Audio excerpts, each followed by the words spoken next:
Mensagem: Quais são as obras de Deus? Do dia 4 de abril de 1959, pregada em Los Angeles, Califórnia, Estados Unidos da América. O Senhor os abençoe. Eu estava sentado ali atrás, desfrutando da mensagem, talvez como vocês estavam aqui desfrutando, ouvindo nosso irmão falar das obras do Espírito Santo. Eu gosto de ouvir isso, é nisso que eu creio. Eu ouvi anunciar que eles iam distribuir cartões de oração amanhã. Isso será entre as 6 e as 7 da noite de amanhã, para aqueles que querem receber oração. Que venham e peguem um cartão de oração para que possamos alinhar as pessoas uma a uma. Isso faz algo que uma pessoa, quando recebe um cartão de oração, está quase curada. Suponho que 80% curada naquele momento. Assim que segura o cartão na mão, apenas algo para tocar. O irmão Bosworth me disse isso uma vez. Ele disse: ele estava repartindo os cartões para mim.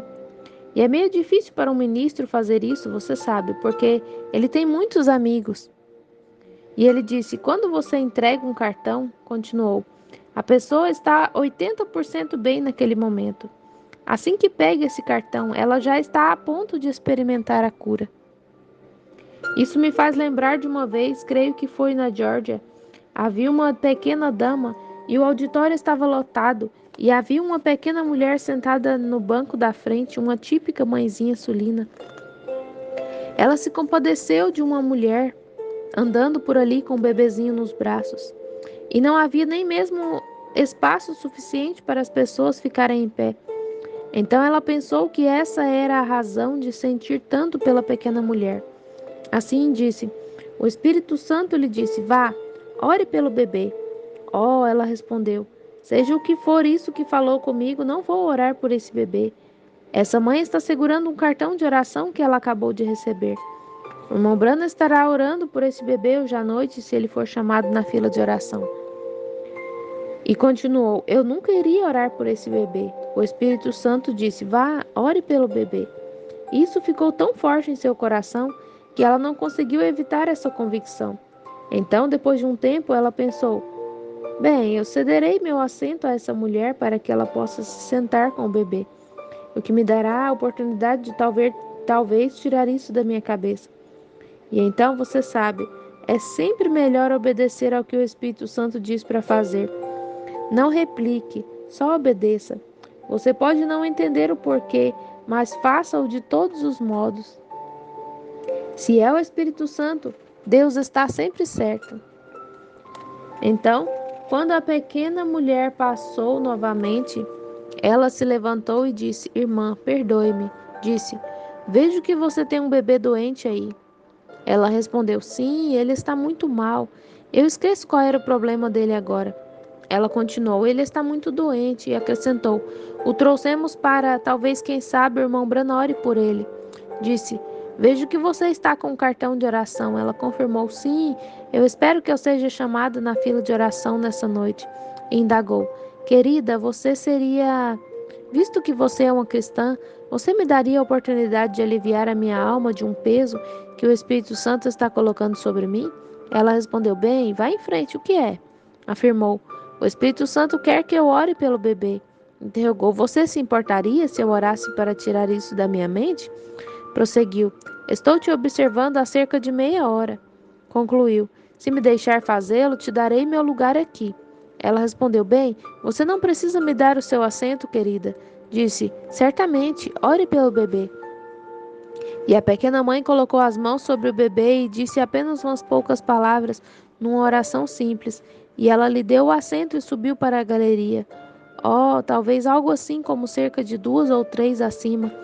E havia um cavalheiro lá em cima que tinha visto a dama e disse: sente-se aqui. Bem, cerca de 5 ou 10 minutos depois, eu entrei e falei alguns momentos e eu disse: vamos chamar os cartões de oração agora. Continuei: agora ontem à noite chamamos num determinado ponto. Hoje à noite chamaremos de outro ponto. E assim, o que quer que o Senhor colocasse em minha mente era onde estaria. E a maioria de vocês estão familiarizados com a reunião. E foi aí que eu chamei. E aconteceu que a mãezinha estava tão feliz, porque o seu bebê era o segundo ou terceiro da fila. Então, assim que ela subiu a plataforma para receber oração, é claro, a única forma de entender é pela fita, compreendem? Porque é uma visão. Depois que acaba, é assim que eu entendo. Então o Espírito Santo falou à pequena mulher, contou-lhe quem ela era e disse: Você trouxe seu bebê por uma determinada causa. E isso estava certo, ela confirmou.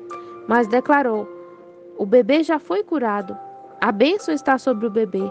Houve uma pequena mulher com cabelos de certa cor, usando um vestidinho xadrez. Concluiu: Essa é ela, sentada na galeria ali em cima. O Senhor curou o bebê.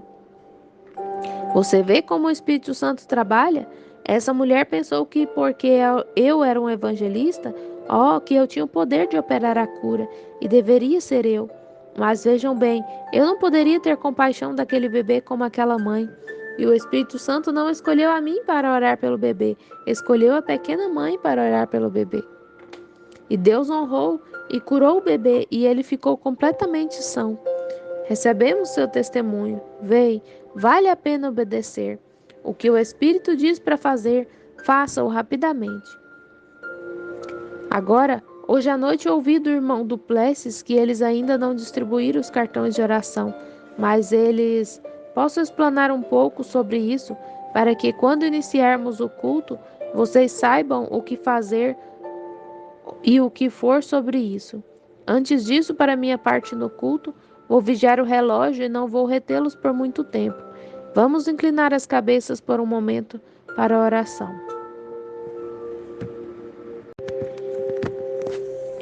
Senhor, somos gratos a Ti pelo privilégio de virmos em nome de Teu Filho, o Senhor Jesus. E estamos certos de que Tu ouves nossas orações, porque Ele disse: Tudo o que pedirdes ao Pai em meu nome eu farei. Cremos, Senhor, que isso é a verdade, e rogamos que Tu coloques uma base, enquanto falamos hoje à noite, para o grande culto de cura que se aproxima. Que muitos de Teus filhos enfermos que estão morrendo com problemas cardíacos, câncer e tuberculose, dos quais os médicos desistiram, além da assistência médica, e o único modo pelo qual eles podem viver é por Tua misericórdia. E que isso lhes seja concedido, Senhor. Ajude-nos enquanto lemos a palavra, que o Espírito Santo possa plantá-la profundamente em nossos corações, pois pedimos em nome de Jesus. Amém. Eu quero ler 2 lugares, creio, nas Escrituras. Um deles é encontrado em São João, capítulo 10, versículo 14. Creio que é.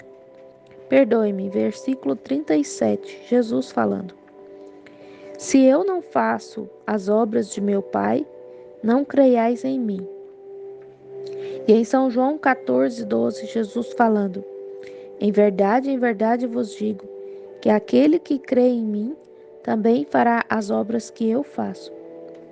Gostaria de fazer essa pergunta para basear o que quero falar por alguns momentos. Quais são as obras de Deus? Isso tem sido, muitas vezes essa pergunta foi respondida, ou melhor, feita. Quais são as obras de Deus? Creio que foi perguntado a Jesus quais eram as obras de Deus, para que pudessem saber o que eram, para fazê-las. Eu encontraria hoje à noite, nas horas finais da história desse mundo, e o mundo na confusão em que está, religiosamente falando também, que seria bom sabermos pelas Escrituras quais são as obras de Deus. Quantos nessa audiência visível gostaria de saber quais são as obras de Deus? Devemos saber, assim poderemos fazê-las. Eu realmente creio que as obras de Deus têm muitos aspectos. Creio que a igreja é uma obra de Deus. Creio que o trabalho missionário é uma obra de Deus. O evangelismo é uma obra de Deus. E, acima de tudo, salvar almas é obra de Deus. A cura divina é uma obra de Deus. E os dons do Espírito são obras de Deus. Poderia ser falado de diversas formas. E agora gostaríamos de saber o que o profeta disse nas Escrituras. Chegaria um dia que não seria considerado nem dia nem noite, mas no tempo da tarde haveria luz. Zacarias 14, 7. E eu creio que houve um hino que o poeta compôs uma vez, Luz no entardecer. A civilização viajou, geograficamente falando. Começou no leste e veio para o oeste, até onde estamos agora, na costa oeste. Uma noite, na próxima semana, se o Senhor permitir, gostaria de falar sobre quando o leste e o oeste se encontrarem. Se formos mais adiante, vamos para o leste novamente, pois atravessamos o continente ao redor do globo. Agora vimos então que o Filho da Luz se levantou no leste, o Filho de Deus, e o Filho tem viajado por essa era chamada cristã. Agora cremos que o Filho está assentado. Se vocês puderem, eu sei que sim, ouçam seus noticiários e jornais e assim por diante, que vocês veem onde a civilização nos trouxe a essa era atômica e assim por diante, até vermos o sol da civilização se pondo. O Filho, a luz da igreja está se pondo. Agora, eu creio que quando o sol começa a brilhar no horizonte oriental, é o mesmo sol que se põe no horizonte ocidental. Tivemos 2000 anos, o dia da igreja, e nesses 2000 anos tem sido um dia que o profeta disse que não seria dia nem noite. Seria um dia sombrio. Temos tido luz suficiente para fazer grandes coisas para o Senhor, para crer nele, aceitá-lo como nosso Salvador pessoal e ter grandes igrejas e grandes escolas e formar grandes ministros para o reino de Deus. Temos feito bastantes obras de caridade e assim por diante. No entanto, não vimos a luz exatamente como foi no princípio, até recentemente, nos últimos 30 ou 40 anos. A luz saiu, e o mesmo Espírito Santo, na mesma dinâmica que moveu a primeira igreja no leste sobre o povo oriental, chegou na hora do pôr do sol ao povo ocidental, trazendo o mesmo evangelho, ou seja, o evangelho completo e a plenitude do poder da ressurreição de Jesus Cristo. E estamos vivendo no pôr do sol do Filho. E a luz do Evangelho, como foi criticada e ridicularizada no princípio de seu primeiro resplendor no povo oriental, receberá o mesmo tipo de crítica enquanto se estabelece no povo ocidental. Mas o mesmo Jesus que abençoou as pessoas no Oriente por sua manifestação pessoal, está abençoando-as na forma do Espírito Santo para o povo ocidental. Ainda tenho outras ovelhas que não são deste aprisco. João 10,16, disse ele, falando aos judeus. Mas agora, nas Escrituras, lemos também, como está escrito, que Jesus Cristo é o mesmo ontem, hoje e eternamente. Isso é Hebreus 13:8, eu creio, que Cristo é o mesmo. Então, se ele é o mesmo Jesus que esteve na Galileia e então está aqui na forma do Espírito Santo na Califórnia, ele tem que ser o mesmo em princípio, o mesmo em poder, o mesmo em atitude, exatamente o mesmo Jesus. Porém, ele está na forma espiritual, trabalhando através de uma igreja ou de um grupo de crentes, manifestando-se da mesma maneira que fez através de um corpo. Deus manifestado em carne no Filho chamado Jesus. Se ele é o mesmo naqueles dias, Deus estava em seu Filho Jesus, manifestando-se ao mundo o que ele era. E hoje ele está, por sua morte, sepultamento e ressurreição, e nossa justificação ao crer, ele está se manifestando a nós em carne humana, nossa carne, através do Espírito Santo, enquanto podemos nos render a esse Espírito Santo. Agora, aí está a coisa, saber como se render. E algumas pessoas estão assentadas na igreja, uns podem se render à pregação, outros podem se render facilmente ao ensino, uns podem se render à profecia, outros podem se render a outros dons. Portanto, todos os dons não serão iguais. Eles não eram iguais lá. Paulo disse que não. Mas cada homem é chamado e colocado na igreja para um propósito. E se você descobrir em que Deus pode usá-lo melhor e se render a esse ofício, ele será um sucesso. O irmão Brana limpa a garganta. Perdoe-me. Meu dedo nunca poderia tomar o lugar da minha orelha, não importa o quanto tentasse. Nem minha boca poderia tomar o lugar do meu olho, mas cada membro sabe o que pode fazer, e todos eles, de forma coordenada, fazem o corpo se mover.